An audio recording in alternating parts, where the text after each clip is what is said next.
Hello everybody, this is going to be one of the types of FRQs that you most assuredly will see. I mean, it happens pretty every year. Basically, it's called graphical analysis. They're going to give you a graph of a function, and from that graph, you have to answer a few questions. So the first one, they tell you define the function g as the integral from 2 to x of this function f. Okay? They want you to show if g has a relative minimum, a relative maximum, or neither at 10. So you have to know your justifications.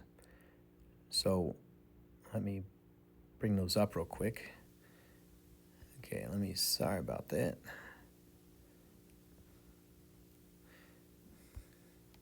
Okay, these you should know. And for relative maximum, you have this here, or where the derivative of f changed from positive to negative, and relative minimum, where the derivative changes from negative to positive. You have to know the sheet. If you don't know the sheet, you will struggle on a lot of problems throughout the test. So we need to know if the derivative of g changes signs. So the question is, what is the derivative of g? So g prime of x will equal f of x. Now, if you don't know why, you have to know the fundamental theorem. This occurs a lot, and it's going to cost you a lot of points. You want the derivative of this. Okay, we learned a derivative from a constant to your variable x. All you do is plug x in. There's your answer. Now, we have to determine if this changes signs at 10. So because we're used to this, we can make a little chart. Technically, you don't need this. Well, I guess I go ahead and do this. It has to be between critical points. F is 0, 6, and here's the endpoint. So you have to pick a number between 6 and 10. I'll choose 8. And then pick a number between 10 and 12. I'll choose 11. Label is x. This is g prime. Clearly, it's negative at 8 and negative at 11. So, since the derivative does not change signs, you would say g has neither a relative max or rel min at x equals 10, because you have to give a reason. You can't just say it does or doesn't, because you'd be guessing. Because g prime of x does not change signs. You need a sign change to have a relative max or a relative min. Okay, that's the answer to the first. Because it's graphical analysis, you're looking at the graph left and right, and you're seeing they're both negative. You don't need this chart on this particular problem. If this were not a graph, you'd have to do the calculations on a calculator in your head. You'd have to do the chart, but it's really not necessary to have that. You might want to draw that just for your own peace of mind, so you kind of follow a pattern that you've done. All right, we're going to go to part B. Ooh, don't want to do that. I guess I'm going to have to. Here's part B. We'll focus on that one. We know from the previous problem.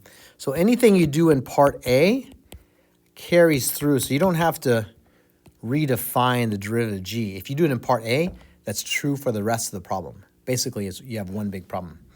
So you want a point of inflection at 4, yes or no. Here's x equals 4.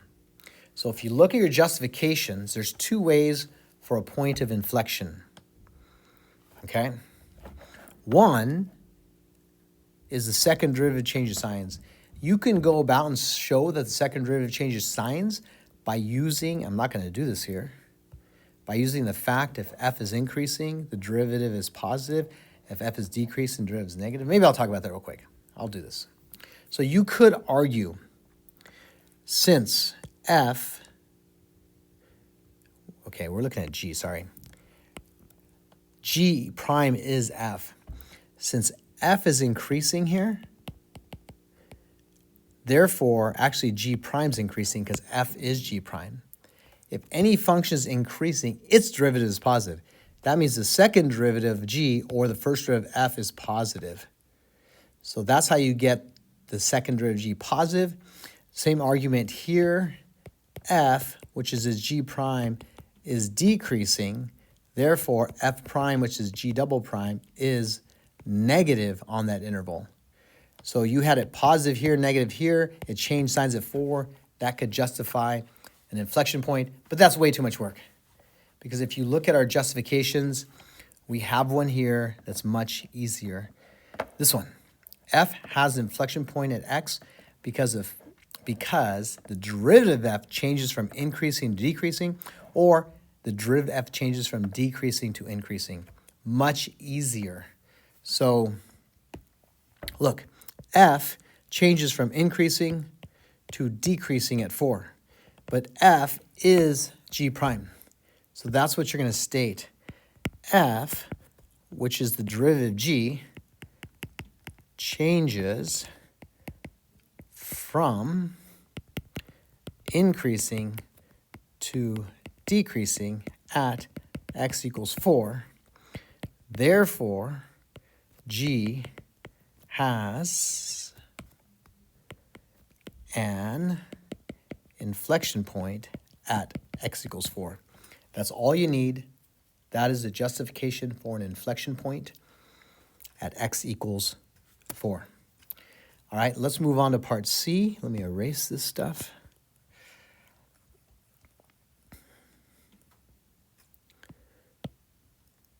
All right.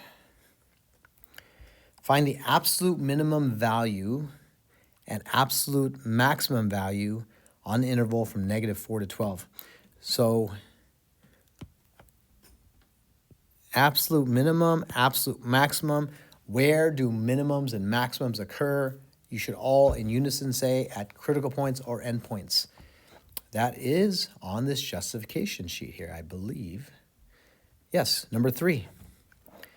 Continuous function, f will have absolute maximum and minimum, and they will occur at critical points or endpoints. So something you're supposed to know. So critical points or endpoints, let's find the critical points of G.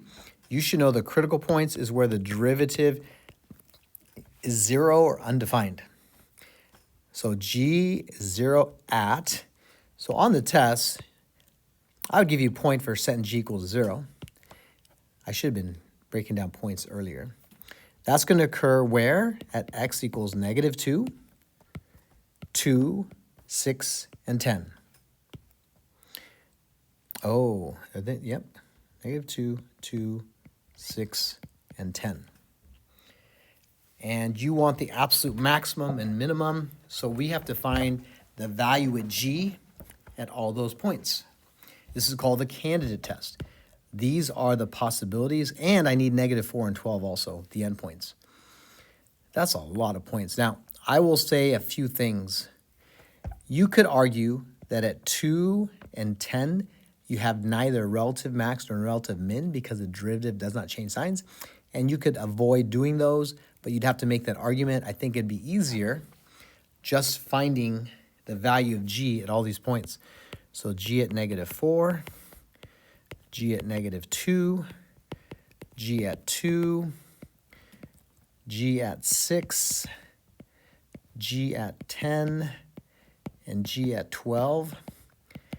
And G is the net area from 2 to x. So I'm going to quickly this is pretty easy. The area of each triangle, they're all the same. Every single triangle here. The height is 4 and the width is 2. 1/2 4 times 2 is going to be 4. All these have an area of 4. That's going to be making finding the integral very easy and very quick. All right? So G at -4. I'm going to integrate from 2 to -4. I'm going from here to here. That's 8 minus 4, which is 4. But since I'm going backwards, that's going to be -4. How about -2? I'm going to integrate from 2 to -2. Integral from here to here. The net area is 8, but since I'm going backwards, that's going to be negative 8. Or you could think above is negative and below is positive when you're going backwards. The integral from 2 to 2, clearly there's no area between 2 and 2, so that's 0. And 6, so I'm going 2 to 6. From here to here, the net area is 8, so that integral will be 8. And 10, from 2 to 10, it's plus 8 minus 8, which is 0. And then to 12, 12 is going to be 2 to 12. So from here to here, you got 8 on top, 12 on the bottom. 8 minus 12 is negative 4. And your conclusion, you would write this out. I'm not going to write it out because I'm lazy. The maximum value will be 8, and the minimum value will be negative 8. When it says justify your answers, the fact that you found the critical points and the fact that you did the candidate test is your justification for max and min. I don't know if I told you right. The max is 8, the minimum is negative 8. I think I said something different, but that's the answer. All right, let's go to part D, and we shall be done. So if this were a test, I give you 1 point for setting the derivative equals 0, 1 point for finding the critical points, 1 point for the candidate test, and 1 point for stating the maximum and minimum values. All right, probably what I would have done. Maybe I may have just combined these two into 1 point, depending on how many points. I don't want to get too many points on the test. I want to try to balance them out. All right, part D. All right, we want to find the intervals where G is negative. So on this one, I don't think they're going to require you to show any work. I'm thinking that all they desire is to give the intervals, okay? So let's talk about this one. G is the integral from 2 to some point x. So if I start integrating backwards, I'm going to get negative numbers because my net area, because I'm going backwards, is opposite. Above is negative. So it's going to be negative 4 at this point, negative 8. Now I'm going to start adding these, but I'm only add 4, so it's always going to be negative in this region, right? It's always going to be negative. So the first interval, I would say, is negative 4 to 2. Because any point you pick in that region, when you take the integral from 2 to that point, it's going to be negative. Because you're already starting out negative because you're going backwards. That's going to be negative. And the most you can add is 4, but once you're at negative 8, adding 4 is not going to help you get positive. Now going to the right, starting at 2, going this way, you're increasing. F is, at this point, F is already, or G is already 8, okay? Then you start subtracting, so you're at 8 here, now you're subtracting 8, you're at 0. So after that, you subtract more, so from 10 to 12, it's going to be negative. So I'm just going to say from the region of between 10 up to 12. So those are the intervals. Again, I'm just assuming that that's a 1 point question, and that's all they want. Okay? Let's go to the next example. I think that's all they have for us. Let me clear this page and double check. I'm pretty sure that's it. Yeah. Okay. Let's go to 2017. This time it's the derivative of f, and they give you some information.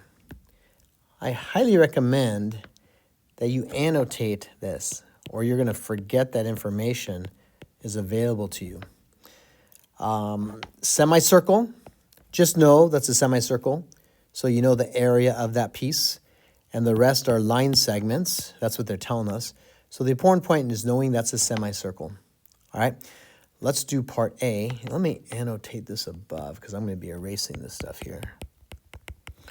All right, let me erase all this.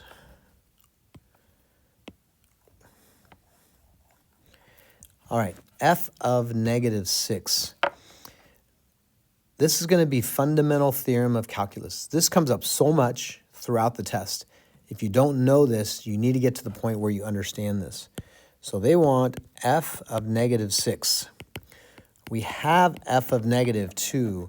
That was given to us right here, right? That's already given. So we need to know how much f changes. If we know the change in f from 2 to negative 6, that will give us the value negative 6. But you should know this integral of f prime. The integral of f prime gives you the change in f. That is fundamental theorem of calculus. You have to understand that.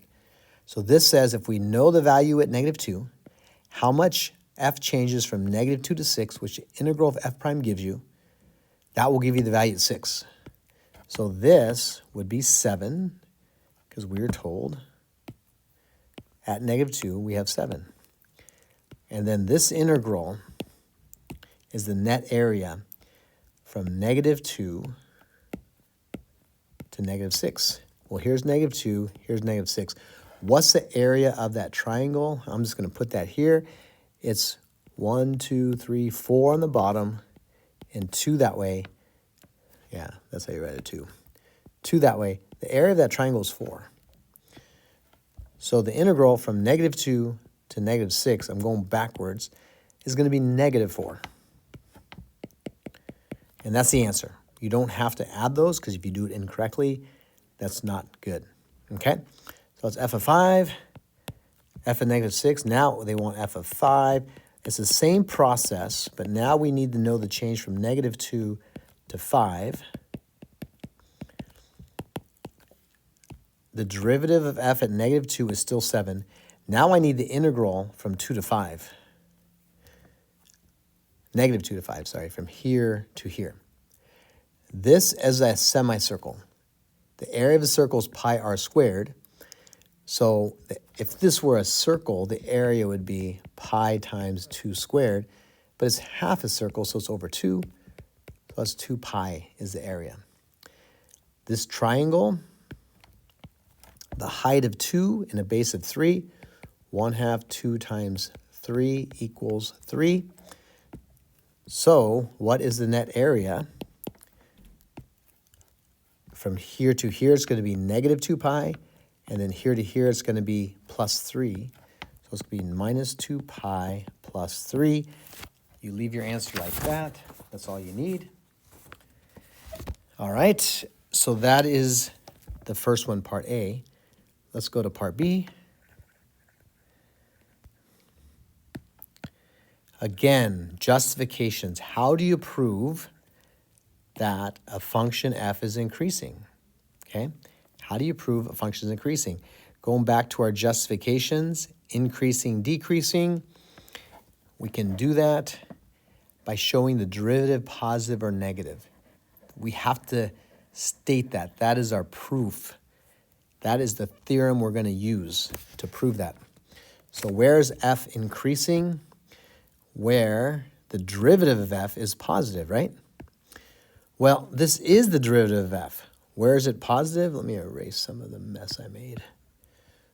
Where is it positive?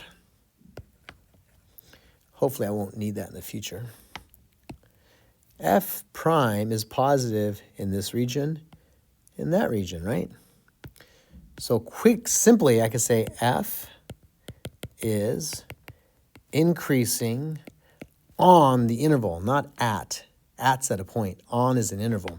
On the interval from negative 6 to negative 2, that's negative 6, that's negative 2. On that region, the derivative is positive. And from 2 to 5, because that's 2, 3, 4, that's 5. 2 to 5. Now your justification, why? Because the derivative of f is positive on those intervals. That's my justification, because the derivative is positive. All right, let's go to part C.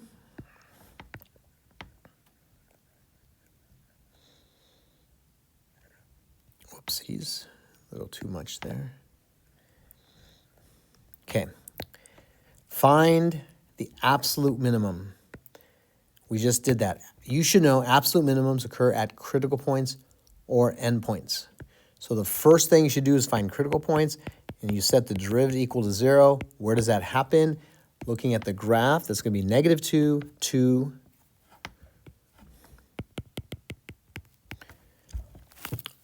and I am going to do the candidate test. I'm going to find the value of f at all those points. At the endpoints, -6. At the critical points, -2 and 2. And at the other endpoint, 5. Whichever one's smallest is the absolute minimum. And I just got myself because I didn't. I erased all these. I forgot. 1, 2, 3, 4 by 2.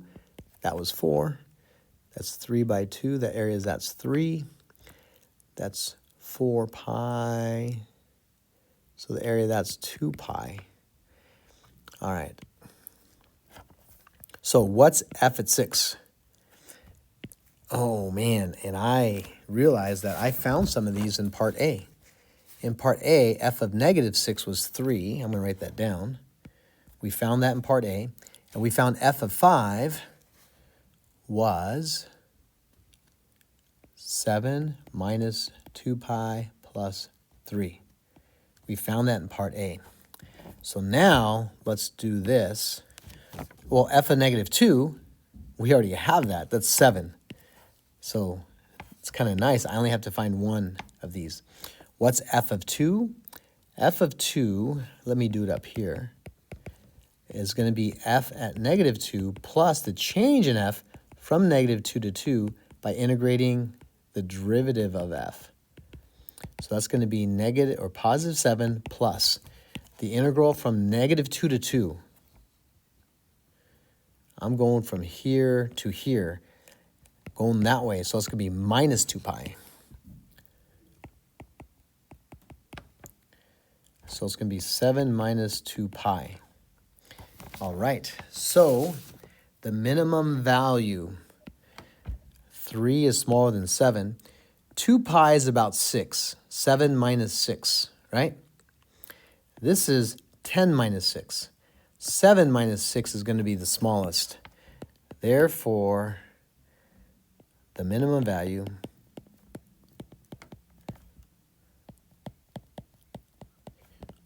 is 7 minus 2 pi. Dun, dun, dun. All right, that's doing the candidate test. All right, let's go to the last question. Let me reveal it. Part D. Okay. Let me clear out some of this other stuff. Make it cleaner looking.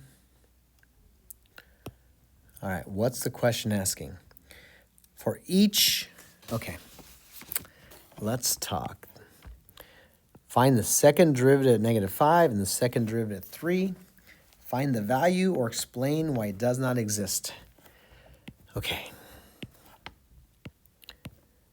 The second derivative at -5, let's see what that is. -5 is right here. This is the derivative.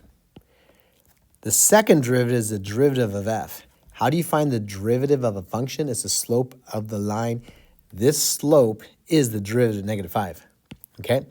So this is going to be 2, and that's going to be 4. That's -2/4, or -1/2. Okay? So that one is the derivative at -5. Okay? Let's do the derivative at second derivative at 3. This is the derivative, so it's the derivative of this function at 3. There's a sharp point there. We know derivatives do not exist at sharp points. So we know the derivative does not exist, but how do we explain that? Okay, you have to use the definition of derivatives. And I'm going to do this. The limit as x approaches 3 from the left of f of x minus f of negative 3 over x minus negative 3. Oh, it's not negative 3. Sorry. It's positive 3, but it's just from the left. Is, and the limit as x approaches 3 from the right of f of x minus f of 3 over x minus 3 is. So basically, I'm approaching 3 from the left. I'm approaching 3 from this side. And I'm finding the slope between any random point and f of 3. There's f of 3, any random point x to the left of 3. That slope clearly is a rise of 2, run of 1. That's 2, right? And the limit from the right, I'm approaching this way. So any random point x to the right of 3 and 3, and I'm getting the slope, clearly that's going to be a rise of 2 and a run of 2.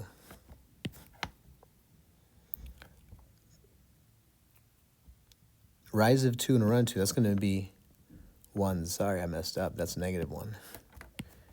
The slope is down 1 over 1, or down 2 over 2. They're different, right?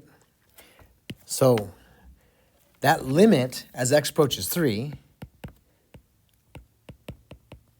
since the limit from the left and the limit from the right are different, this limit does not exist. Does not exist. So, therefore, the derivative, or the second derivative of f at 3, does not exist. I lied to you. These are all derivatives. Because this is the derivative. We're finding the slope of the derivative. To find the second derivative, it's the derivative of the derivative. So this is the definition of the derivative of the derivative. So that is the second derivative. You would have to show this work, okay? Or you probably didn't even have to get these values. You probably could have said this. I'd have to look at the scoring guidelines. I think this would be fine too. If you would have said this does not equal the limit as x approaches 3 from the right of f prime of x minus f prime of 3 over x minus 3. Therefore, the second derivative f at 3 doesn't exist. All right? So that's part D. We have one more to do. 2019. Let's take a look at this one. And we will be done. All right, you have F. Let's read this. Continuous. You know it's continuous from negative 6 to 5. The figure above shows a portion of the graph of F. So this is part of F. F goes from negative 6 to 5. We only see from negative 2 to 5. We see line segments, a quarter circle. This is a quarter circle. It's important to know. These are two line segments. The circle centered at 5, 3. So we know the center of the circle is there.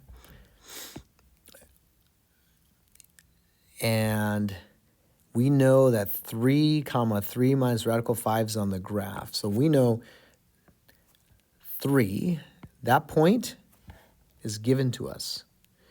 Let me do a different color. That point is 3, 3 minus radical 5. All right, let's do this.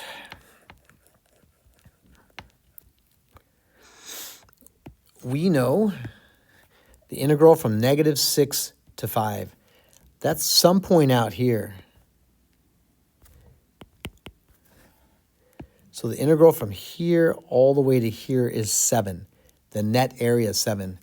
We want the net area from negative 6 to negative 2. We want the missing piece here. So I think you can see from negative 6 to negative 2 plus from negative 2 to 5 should be the whole thing from negative 6 to 5. Okay, if I add this net area plus this net area, it's the whole thing. From negative 6 to negative 2 plus negative 2, negative 5 is the whole thing? Well, I know negative 6 to 5 is 7. I know this piece is 7. This is the section I want to find. I don't know what's going on here. I want to find this. Now, do I know the integral from negative 2 to 5? It's going to be net area. So quickly, I can see that has an area of 1/2. That's 1/2. This, let's see, it's 3 by 1.5. So I'm going to do this off to the side. 3 by 1 1/2. And it's going to be 1/2 that. 1/2 base times height, right? So that's that area. This is crazy. You're not going to like this. I can tell you right now, you're not going to like this. Okay. The area of that rectangle is 3 by 3. It's 9. But I want to subtract that region there. Minus, that's a quarter circle. Pi, the radius is 3, but it's a quarter circle, so divide by 4. So if I take the whole square minus that circle, this is that region there. What color should I do? I guess I could do fuchsia. So that fuchsia portion is that. Wrap your head around that. So, all that to say, the integral from negative 2 to 5 is going to be 1/2 minus 1/2. Oh, I lied to you again. Let me do this. Sorry. Let me do the area. Not what I want. Let's get rid of that.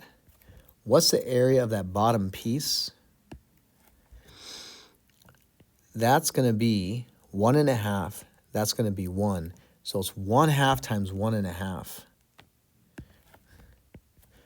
1/2. The base is 1.5, and the height's 1. That's that area. All right, let me write this out. Very tedious. So it's going to be 1/2 minus 3/4. So 1/2 minus 3/4 plus that. That's going to be 1/2 times 3 times 3/2, right? So that's going to be 9/4.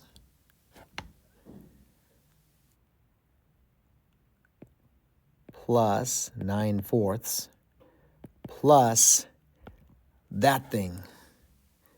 Wow, this is coming out to be very ugly. Plus 9 minus 9 pi over 4 equals, and that area on the right side was 7. So basically I have to subtract this whole thing from both sides. That's just looking very ugly. Should I work that out? Yuck. You know what? I would just subtract that whole blob and let it be, but let me go ahead and simplify this and subtract this whole thing. 7 minus, I'm going to get a common denominator here of 4. Okay, let me do that. So if I make this, this will be 2/4, and that's going to be 36/4. So let me add these up. I'm going to get 36 plus 9, that's 45. 47 minus 3, 44 over 4. And then minus 9/4. So this is all that simplified, okay? Then I take 7 and I minus all that. Wow. So you could simplify that further. That's going to be 7 minus 11 plus 9/4. So negative 4 plus 9/4. Oh, 9/4. 9 pi over 4. Sorry. Wow. That's a lot of work. I don't like that, but that's a lot of work. But you can see, hopefully, how everything fits together. All right, let's keep going. Part B. This looks a lot better. That wasn't, I wouldn't call that hard, just more tedious. Again, if you leave everything without simplifying, you're probably not going to make a mistake. All right, we're going to rewrite this into two separate integrals. I'm going to pull the constant 2 out. And then I'm going to integrate 4 from 3 to 5. Okay. This, I have to take the antiderivative of f prime, which is just f of x, fundamental theorem. And this is going to be 4x for the antiderivative.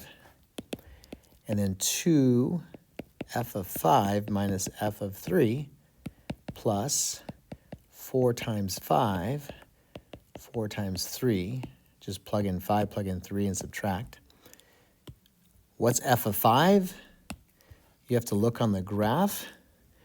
F of 5 is 0.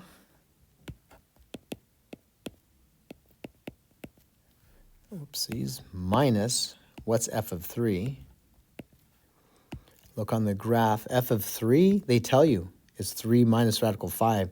They told us that at the beginning. So in parentheses, put 3 minus radical 5 plus, we're done. We're done. That's it, okay? You can simplify that. You'd be a fool to do it, but you would get negative 6 minus 2 radical 5 plus 20 minus 12. So I get 20 minus 18. That's going to be 2 minus 2 radical 5. Or is it plus? I think. Oh, okay. If you distribute that negative, that's a plus. 2 plus 2 radical 5. Now, that would be foolish of you to do that. You should have stopped right here. All this is unnecessary. All right, we got C and D to go, and we will be done. I'm doing this during my conference period. The bell's going to ring, so hopefully I can finish this before that. Hopefully. All right. Let's see what this is saying here. All right. You're given the function. Okay, absolute maximum value. They occur at critical points and endpoints. That's what you have to know. So you have to find the derivative of g, which is just f of x. Again, fundamental theorem, the derivative of an integral from a constant to x, all you do is plug x in, okay? And I want to know when this is 0, and that occurs, let's see the interval, negative 2 to 5 is the whole thing. So negative 1, 1/2 are my 2 points at x equal negative 1 and 1/2. I have to do the candidate test. I want to find the value of g at the endpoints, which is negative 2, the critical point, which is negative 1, sorry, it's g, the other critical point, which is 1/2, and the other endpoint, was it 5? Yeah. So I have to find these to get my max value.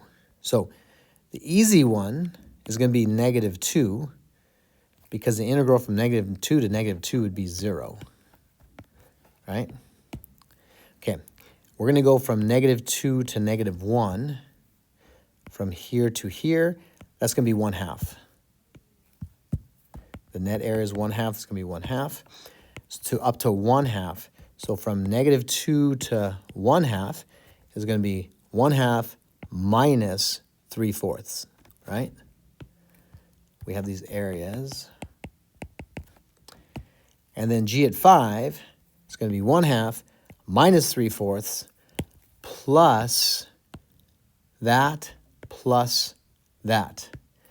Okay, so it's going to be 1/2 minus 3/4 plus this area up here, which I will call 9/4, plus this area, which is all that, 9 minus 9 pi over 4. And I think clearly the maximum is here because you add all this and you add that. That's going to be the biggest value. So I would say the max is G at 5. G at 5 is a maximum Y value. G at 5 is that. We can simplify that to see what it is. Or you can write copy this number down here, but they're equivalent. Let's see. If I get a common denominator of 4, like I did before, you should not do this. It's a waste of time and money. Not money, waste of time. This is going to be 36 over 4. So we have 36 plus 9 is 45. 47 minus 3 is 44. That sounds familiar. Didn't we do that? 44 fourths is 11 minus 9 pi over 4. Okay. Why did we do that before? It just sounds so familiar. Okay. So now we're left with part D. And this will be the end of the video, a long video. Oh, this one's not too bad. I think I could finish before the end of the period. Alabama. Okay. If I plug in 1 here, it's going to be 10 minus 3 times the derivative at 1. At 1, the slope of this line is 2, a rise of 2, run of 1. So I'm going to have 10 minus